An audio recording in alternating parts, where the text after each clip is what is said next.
오늘 이 밤에 하나님의 말씀을 통하여 큰 은혜 주실 줄로 믿습니다. 느헤미야 4장 15절부터 20절까지 말씀으로 하나님이 직접 싸우시리라, 하나님이 직접 싸우시리라, 이런 제목으로 말씀의 은혜를 나누고자 합니다. 사면초가라는 말이 있습니다. 이 사자성어는 이런 뜻이죠. 아무에게도 도움을 받지 못하는 외롭고 곤란한 지경에 빠진 형편을 이르는 말. 자, 이 말은 중국 초나라 항우가 한나라 군사에게 포위되었던 고사에서 유래하는 말입니다. 우리가 살다 보면 이 사면초가의 상황에 빠질 때가 참 많죠. 이러지도 저러지도 못하는 그런 형편을 말합니다. 무너진 예루살렘 성벽을 재건하던 느헤미야는 사면초가의 상황에 빠졌습니다. 느헤미야 4장 10절로 12절에서 느헤미야가 처한 위기의 심각성에 대해서 기록하고 있는데요. 자, 느헤미야는 내적인 위기만이 아니라 외적인 위기와 복합적인 위기에 처했음을 보게 되죠. 첫째, 느헤미야가 처한 내적인 위기를 살펴볼까요? 같이 읽습니다. 그런데 유다 사람들 사이에서 이런 노래가 퍼지고 있었다. 흙더미는 아직도 산더미 같은데 짊어지고 나르다 힘이 다 빠졌으니 우리 힘으로는 이 성벽 다 쌓지 못하리. 자, 둘째, 느헤미야가 처한 외적인 위기예요. 내적인 위기만이 아니라 외적인 위기도 있었는데요. 같이 읽습니다. 한편 우리의 원수들은 쥐도 새도 모르게 쳐들어와서 우리를 죽여서 일을 못하게 하려고 계획하고 있었다. 아멘. 자, 첫째, 내적인 위기는 유다 사람들 사이에서 일어난 일이고요. 외적인 위기는 원수들이 아주 쥐도 새도 모르게 기습 공격을 해서 아주 그냥 성벽 재건을 못하게 하겠다, 그런 거예요. 자, 이걸로 끝나면 그래도 괜찮은데, 세 번째로는 복합적인, 느헤미야가 참 복합적인 위기입니다. 같이 읽습니다. 그들 가까이서 사는 유다 사람들이 우리에게 올라와서 그들이 사방에서 우리를 치려고 한다고 10번이나 일러 주었다. 아멘. 그들하고 유다 사람들, 아주 그냥 복합적으로 지금 상황이 전개되고 있죠.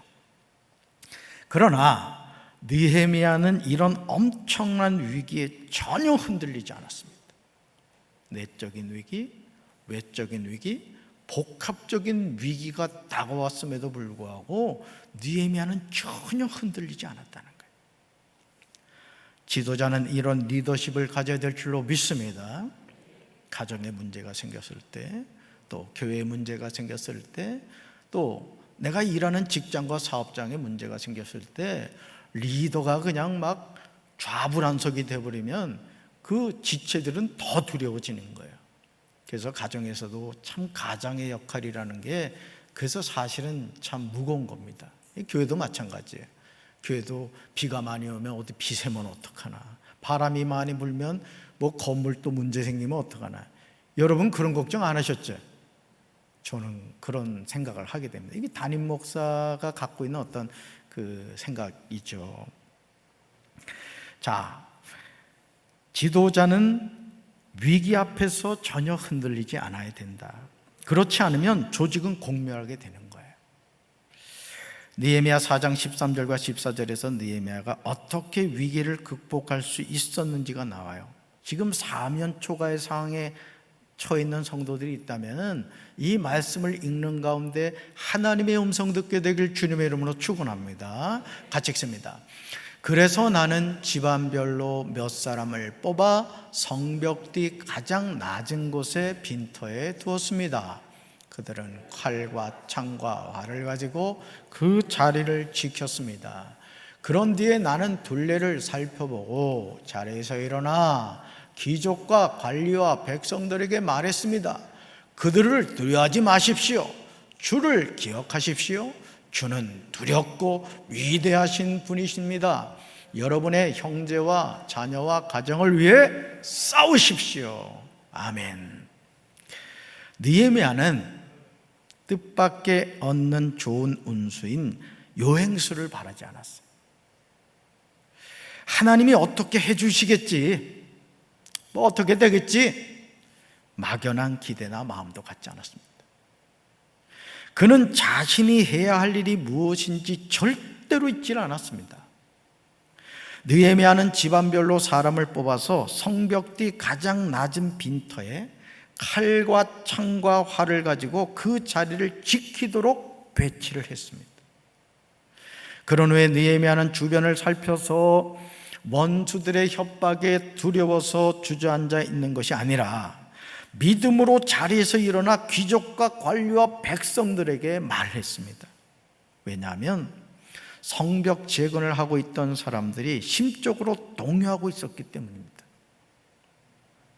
여러분, 조선시대 그 수군을 맡았던 원균과 이순신 장군 리더십을 여러분이 기억할 겁니다.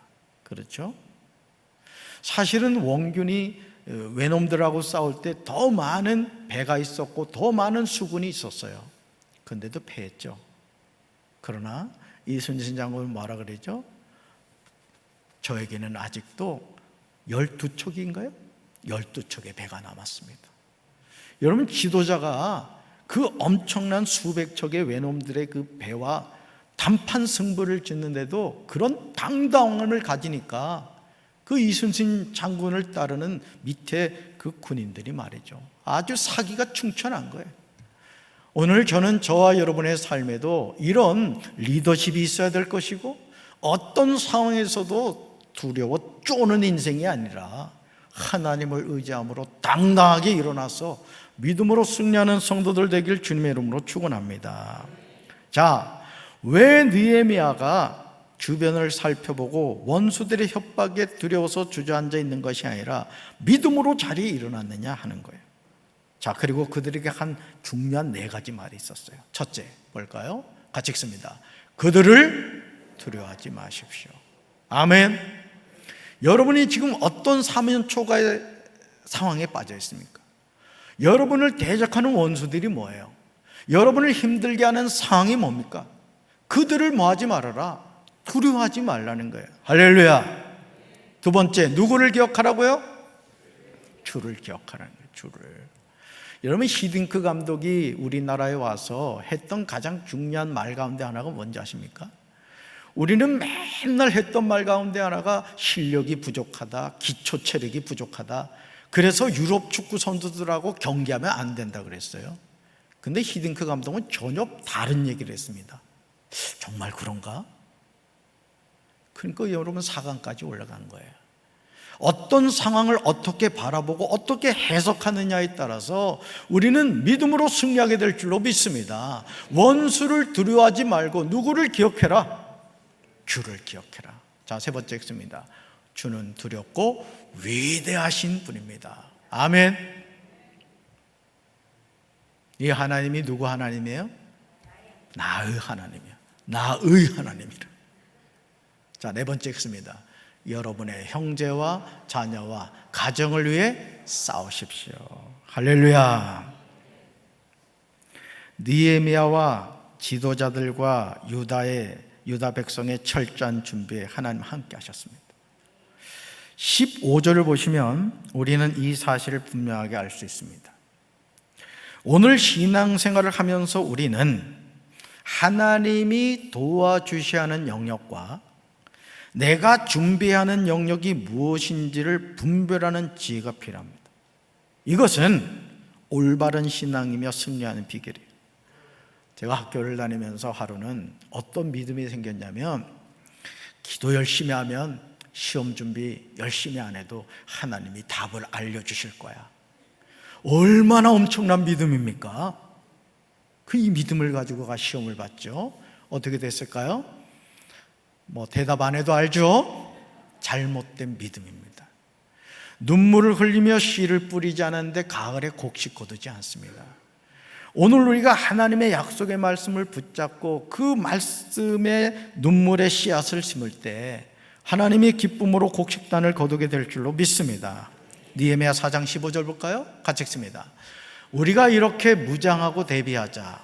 원수들은 자기들의 계획이 폭로된 것을 깨닫게 되었다. 그러나 그들의 계획이 좌절된 것은 하나님께서 그렇게 하셨기 때문이다. 이리하여 우리들은 모두 성벽으로 돌아와 자기 일을 다시 시작하였다. 아멘. 참 중요한 거예요. 이리하여 우리들은 모두 성벽으로 돌아와 자기 일을 다시 시작했다는 거예요. 손을 놓고 있지 않았다는 거예요. 하나님이 해주셔야 될 일은 하나님이 하시는 거고, 내가 할 일은 내가 해야 된다는 것을 철저하게 나누어서 행동했던 것이죠. 그러므로 강경제일교회가 항상 영적으로 무장하고 대비하는 교회가 되어야 될 줄로 믿습니다. 그 교회가 부응하느냐, 그 교회가 시대적인 사명을 감당하느냐, 뭘 보면 알 수 있느냐면 새벽 제단에 나와 기도하는 사람 보면 아는 거예요. 그 교회가 영적으로 끼어 있느냐는 뭘 보면 아느냐, 기도하는 성도가 얼마나 됐느냐를 보면 아는 거예요. 할렐루야. 가정도 마찬가지입니다. 여러분, 마귀가 우는 사자같이 삼킬자를 찾고 있는 이때에 여러분 가정을 위해서 기도하지 않고 뭘 믿고 도대체 여러분이 편안하게 생활하십니까? 코로나19로 그러지 않아도 힘들어 죽겠는데 말이죠. 하나님이 도와주셔야 될 판에 말이죠. 손 놓고 있으면 되겠어요, 안 되겠어요? 옆에 있는 분들과 한번 이렇게 인사합시다. 손 놓지 맙시다. 째려보지 마시고요. 사랑하는 성도 여러분, 저와 여러분이 매일 매순간 영적으로 무장하고 대비하는 생활을 해야 할 줄로 믿습니다. 왜냐하면 원수 마귀는 우는 사자같이 삼킬 자를 찾고 있기 때문이에요.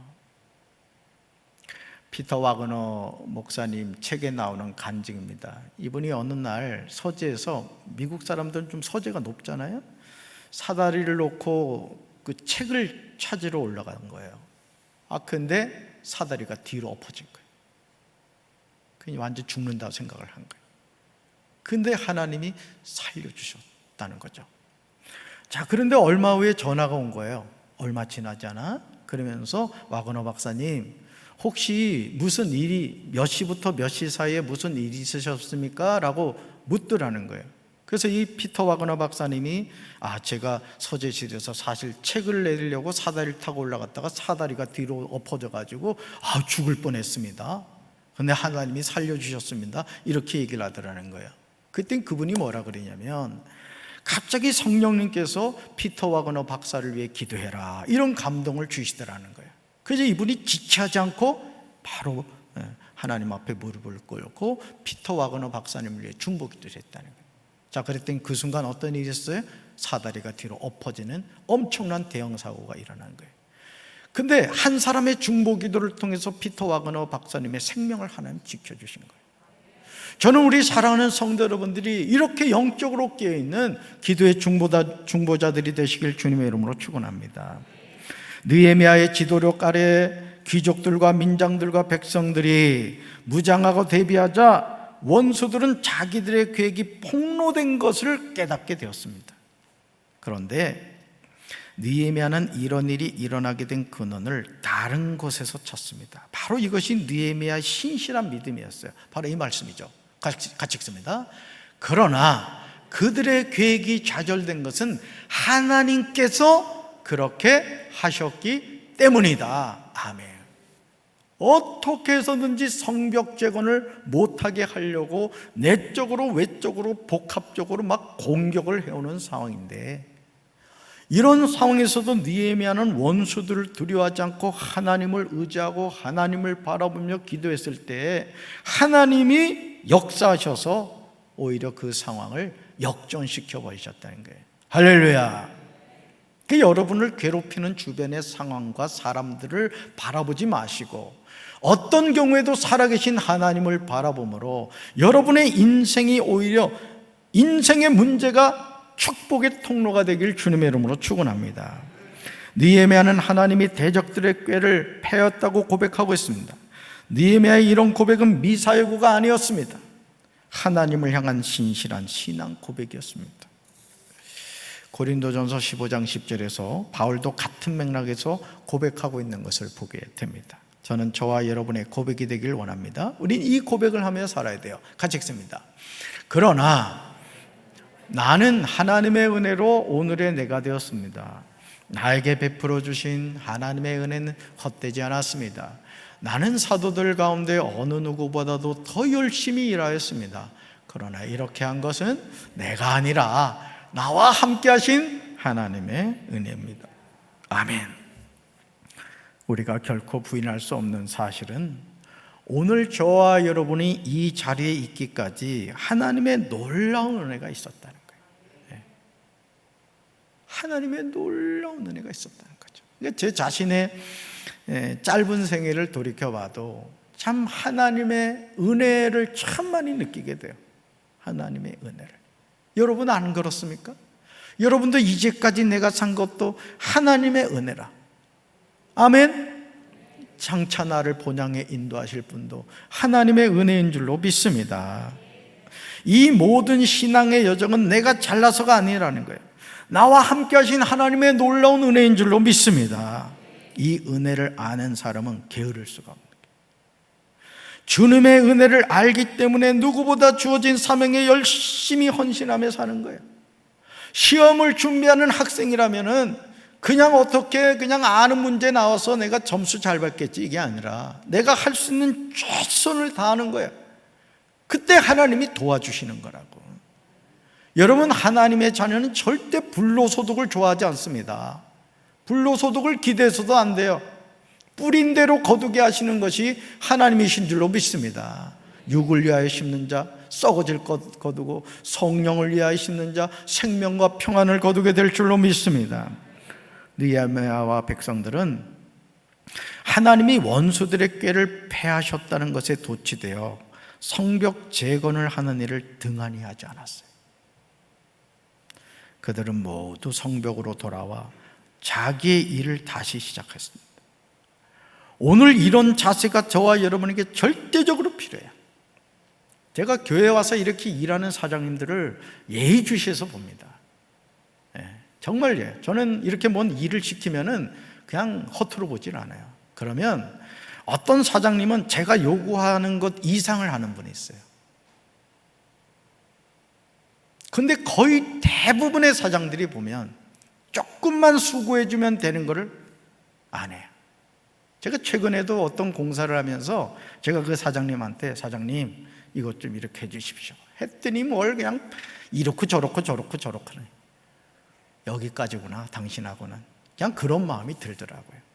어렵지 않거든요. 여러분, 사람을 감동시킨다는 것은요 하나님을 감동시키는 거예요. 여러분, 하나님의 일을 할 때 여러분 하나님을 감동시키는 성도가 되길 주님의 이름으로 축원합니다. 청소를 하나 하더라도요 대충 하지 말라고요. 교회 어떤 일을 하든지 주인의식을 가지고 하잖아요. 그럼 내가 기뻐. 우선은 내가 기쁘면 또 하나님이 기쁘세요. 할렐루야. 부서의 부서장의 눈에 불 떼는 사람 되지 말고 야, 저 성도 없으면 내가 어떡하나, 그런 일꾼들 되시길 주님의 이름으로 축원합니다. 할렐루야. 느헤미야는 성벽 재건을 하면서 내적 외적 복합적 위기를 경험한 후 철저한 대비책을 마련합니다. 물론 9절에서 하나님께 기도하며 파수꾼을 두어 주야로 방비를 하였지만 16절로 18절에서 더욱 조직적으로 원수의 공격을 대비하는 것을 보게 돼요. 자, 한번 말씀 같이 볼까요? 같이 읽습니다. 그날부터 내 부하들의 절반은 그 일을 계속하고 나머지 절반은 갑옷을 입고 창과 방패와 활로 무장을 했습니다. 그리고 관리들은 유다의 모든 백성들의 진을 쳤습니다. 건축 자재를 실어 나르는 사람들은 한 손으로는 일을 하고 다른 한 손으로는 무기를 들었습니다. 그리고 성벽을 쌓는 사람들도 각자 칼을 허리에 차고 일했습니다. 다만 나팔 부는 사람만 나와 함께 있었습니다. 아멘. 아마 어떤 사람들은 느헤미야의 이런 결정에 불만을 보이는 사람도 있었을 겁니다. 왜냐하면 일을 하다 보면요 쉽게 느껴지는 일이 있고 부담스럽게 느껴지는 일이 있어요. 담임 목사가 교회를 이끌어 가다 보면은 어떤 분에게선 좀 이건 좀 힘드시겠다 하면서도 부탁드리는 일이 있고, 어떤 일은 좀 쉽게 갈 수 있는 일이 있다고요. 자, 그러면 그 일이 주어졌을 때 하나님이 나에게 이 일을 맡기셨구나, 이 마음을 가지고 기쁘게 그 일을 감당하면 어떤 일이든 감당할 수 있는 거예요.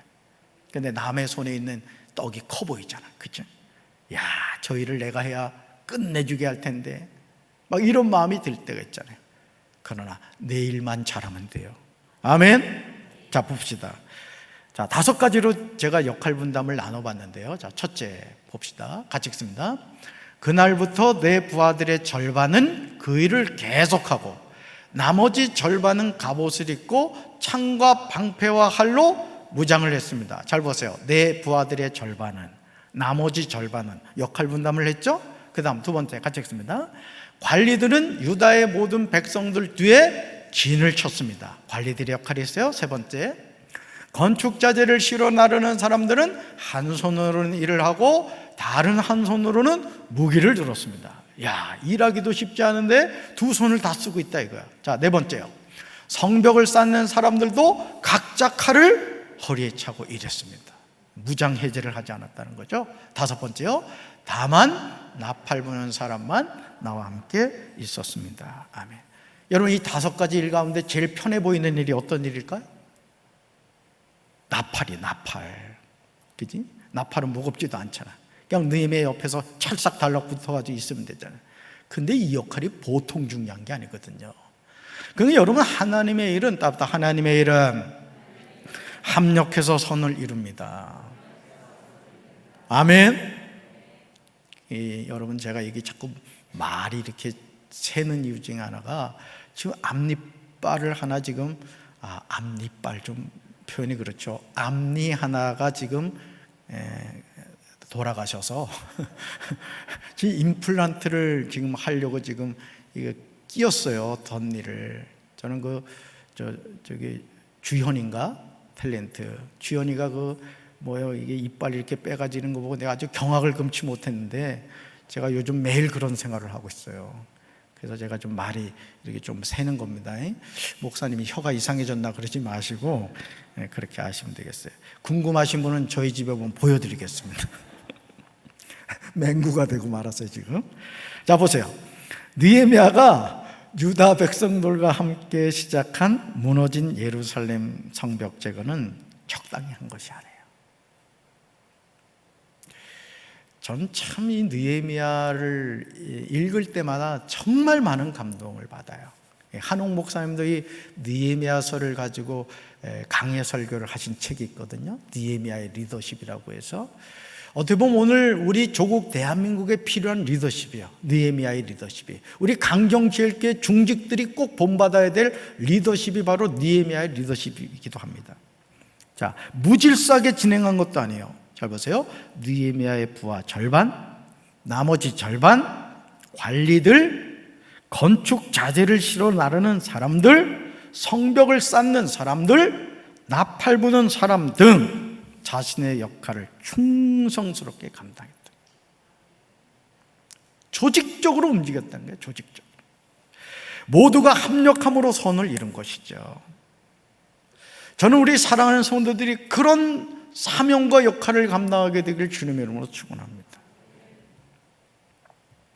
정말 중요해요. 그렇다면 왜 느헤미야는 이토록 조직적으로 역할 분담을 한 것일까? 조금 심하다고 느껴지지 않습니까? 하지만 19절로 20절을 보시면 느헤미야가 이렇게 한 이유가 나와요. 우리가 하나님의 일을 할 때 공동체 의식을 가지는 것이 중요합니다. 우리는 한 가족인 줄로 믿습니다. 강경제일교회라는 공동체 안에서 우리가 한 가족이라고요. 자, 말씀 봅니다. 같이 읽어요. 나는 귀족들과 관리들과 그 밖의 백성들에게 지시하였다.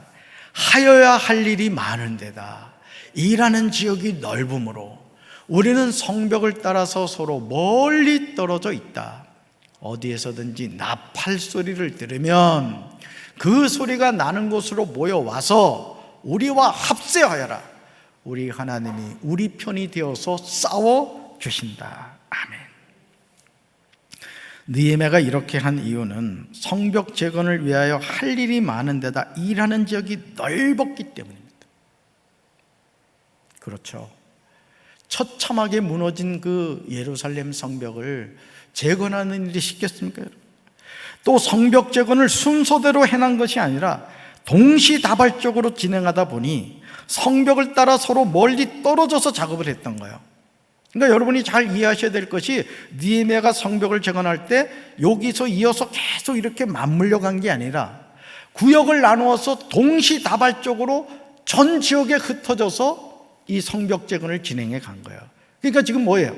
흩어져서 성벽 재건을 하고 있는 상황이었던 것입니다.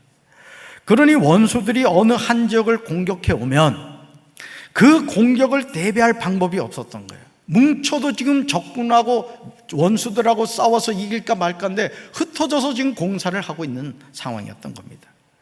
그래서 느헤미야가 선택한 방법이 어디에서든지 나팔 부는 자를 통해서 나팔 소리를 들으면 그 소리가 나는 곳으로 모여와서 우리와 합세하라는 거예요. 그러니까 여러분, 이 나팔 부는 역할이 아주 중요했던 거예요. 오늘도 교회 안에서 영적으로 나팔 부는 자의 역할을 하는 성도들이 있어야 될 줄로 믿습니다. 그게 바로 기도예요, 기도.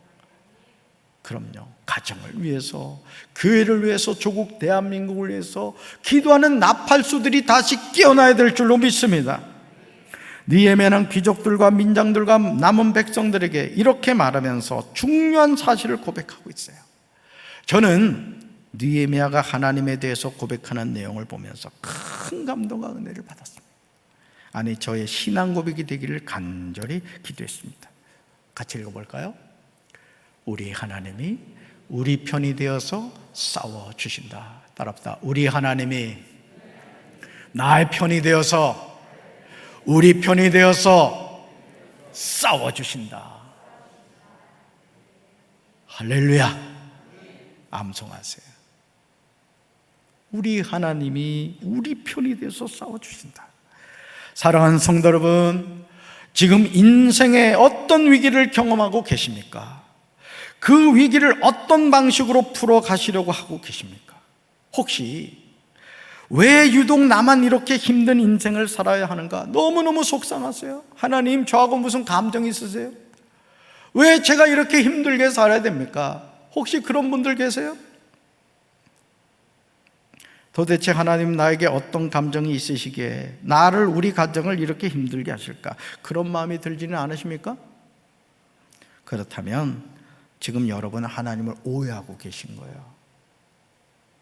하나님은 저와 여러분을 학대하는 분이 아니에요. 우리를 힘들게 해놓고 고통당하고 있는 저와 여러분의 모습을 지켜보면서 쾌재를 부르는 분도 아닙니다. 하나님은 우리가 생각하는 것보다 더 많이 우리를 사랑하세요. 아멘. 독생자의 생명을 주시며 사랑하셨습니다. 여러분, 아들의 목숨을 주시면서까지 우리를 사랑하신 분이 누구다? 하나님이신 줄로 믿습니다. 그 하나님이 나의 뭐가 되신다? 아버지가 되신다고요. 아버지가. 이사야 43장 4절로 7절에서 이런 하나님의 마음에 대해서 분명하게 말씀하세요. 우리 공동 번역으로 한번 읽어볼게요. 같이 읽습니다. 너는 눈에 넣어도 아프지 않을 나의 귀염둥이, 나의 사랑이다. 그러니 어찌 해안 지방을 주고라도 너를 찾지 않으며 부족들을 내주고라도 너의 목숨을 건져내지 않으랴. 두려워하지 마라. 내가 너를 보살펴준다. 내가 해 뜨는 곳에서 너의 종족을 데려오고 해 지는 곳에서도 너를 모아오리라. 내가 북쪽을 향해서도 외치리라. 그들을 어서 놓아라. 남쪽을 향해서도 외치리라. 그들을 잡아두지 마라. 아무리 먼 데서라도 나의 아들들을 데려오너라. 땅끝에서라도 나의 딸들을 데려오너라. 그들은 내 백성이라고 불리는 것들, 나의 영광을 빛내려고 창조한 내 백성이다. 내 손으로 빚어 만든 나의 백성이다. 할렐루야. 그들은 내 백성이라고 불리는 것들, 나의 영광을 빛내려고 창조한 내 백성, 내 손으로 빚어 만든 나의 백성이다. 지금 아버지 하나님이요, 저와 여러분을 향하여 고백하는 음성이 들리십니까? 두 가지예요. 두 가지. 첫째, 읽습니다. 시작. 너네 눈에 넣어도 아프지 않을 나의 귀염둥이, 나의 사랑이다. 아멘. 나의 귀염둥이, 나의 사랑이래요. 그냥 강아지들이 주인이 좋으면 그냥 막 혀를 가지고 막 그냥 막 빨더라고. 어떤 주인은 그냥 강아지하고 아이스크림을 같이 먹더라고. 그냥 기절한 자리. 여기도 몇 분 계신 것 같아요. 그냥 아주 셋째 자녀들하고 보니까 아주 이름까지 지어주면서. 근데 하나님은요, 그거보다 더 심하시다니까요. 나의 귀염둥이, 나의 사랑이래요. 오늘 하나님 보세요. 아침에 비가 그냥 누가 우리 저 비전센터에 바켓으로 물 뿌리는 줄 알았어. 세상에. 그러더니 또 오후에 됐더니 오늘 친구 목사 둘째 아들이 장가를 갔거든요. 당진 신평교회 아주 절친한 친구예요. 둘째 아들 결혼식 가는데 우리 딸내미하고 같이 갔거든요. 가면서 제가 계속 그랬어요. 이내야 하늘 봐라. 눈을 들어 하늘 봐라. 너무 멋있는 거예요. 너무 멋있는 거. 그 하나님 누구 하나님? 나의 하나님이에요. 나의 하나님. 아멘. 두 번째, 같이 읽어요. 두 번째, 그들은 내 백성이라고 불리는 것들, 나의 영광을 빛내려고 창조한 내 백성, 내 손으로 빚어 만든 나의 백성이다. 아멘. 여러분, 우리 아이들이 학교에서 그 숙제하잖아. 숙제 무슨 도자기 만든다고 만들어 오잖아요. 그죠? 여러분 뭐 작품이라고 할 수 있겠어요? 그래도 어머니들은 그거 안 버려요.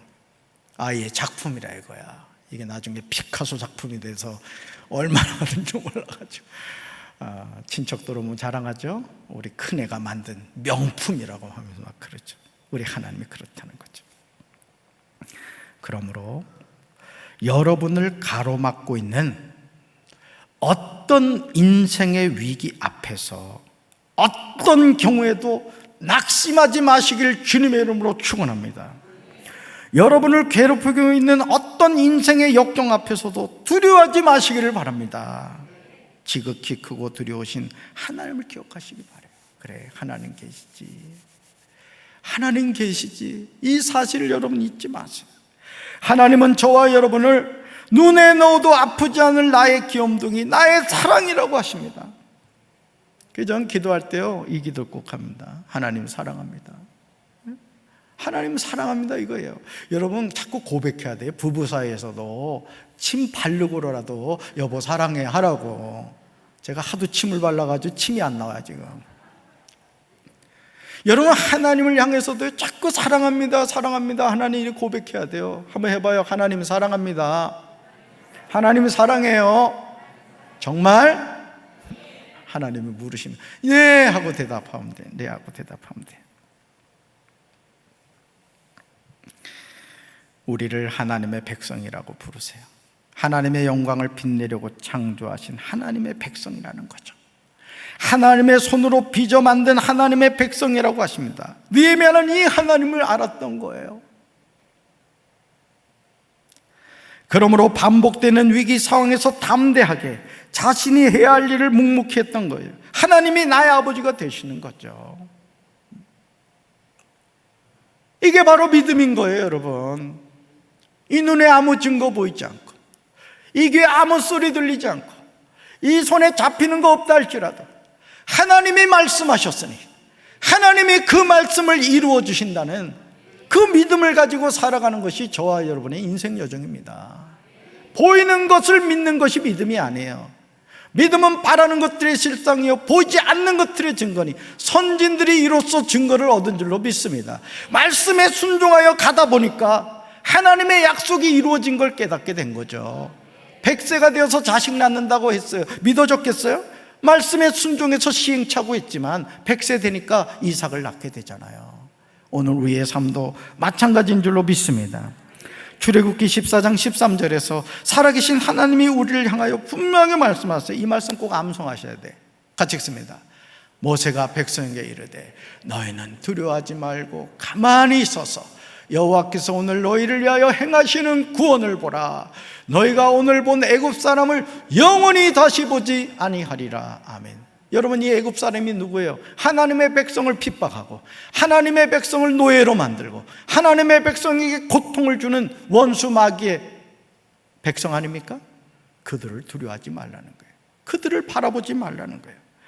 사랑하는 성도 여러분, 지금 무엇이 두려우십니까? 지금 어떤 문제로 고민하고 계십니까? 하나님이 말씀하십니다. 너희는 두려워하지 말고 가만히 서서 내가 오늘 너희를 위하여 행하는 구원을 보라.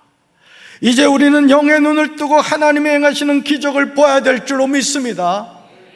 지금 시퍼렇게 살아계신 하나님이 우리 삶을 이끌어 주시는 거예요. 내 인생 여정이 어디서 끝날지 몰라요. 어디서 멈춰서게 될지 몰라요. 그러나 분명한 사실은 하나님이 여기까지 내 삶을 인도하여 주셨듯이 앞으로의 삶도 인도해 주실 에베네셀의 하나님이 나의 하나님이신 줄로 믿습니다. 그 하나님을 의지하시고 여러분 믿음으로 승리하시길 바라요. 어깨를 펴라고요. 어깨를 좀 펴요. 어깨를 그냥 쭉 쳐져가지고 살 피죽도 못 먹은 사람처럼 그러지 말고 그 눈을 들어 하늘을 바라보면서 그래, 기도하면 돼. 하나님 바라보면 돼. 하나님이 해결해 주셔. 그 믿음을 가지고 느헤미야의 리더십으로 승리한 우리 성도들 되기를 주님의 이름으로 축원합니다. 가슴에 손 얹겠습니다. 하나님 아버지, 내적인 위기, 외적인 위기, 복합적인 위기가 다가왔지만 느헤미야는 결코 두려워하거나 쫄지 않았습니다. 더욱더 하나님을 의지했고 하나님께 기도했고 철저하게 준비함으로 원수들의 공격을 대비했습니다. 오늘 우리가 이 세상을 살면서 고난당한 것이 내게 유일해라. 내가 그 고난으로 말미암아 주님의 말씀을 배우게 됐다고 했습니다. 고난이 오히려 변하여 축복이 된다는 사실을 잊어버리지 않게 하여 주옵소서. 하나님, 조개가 자기 몸에 들어온 그 불순물, 그 고통스러운 불순물을 품고 아버지 잘 견딜 때 진주가 된다고 했습니다. 지금 내 인생의 고난이 하나님 진주로 바뀌게 될 줄로 믿습니다. 하나님을 바라보게 하시고 우리 사랑하는 성도들 인생의 문제 앞에 두려워하거나 염려하거나 걱정하지 않게 도와주시고 모든 문제 해결하시는 하나님을 바라봄으로 믿음으로 승리하게 도와주시옵소서. 이제는 우리 주 예수 그리스도의 크신 은혜와 하나님 아버지의 한없는 사랑과 성령님의 교통하심이 인생의 어떤 문제 앞에서도 하나님을 의지함으로 믿음으로 승리하기 원하는 사랑하는 주의 백성들 위해 이제부터 영원토록 함께 하시기를 간절히 축원하옵나이다. 아멘.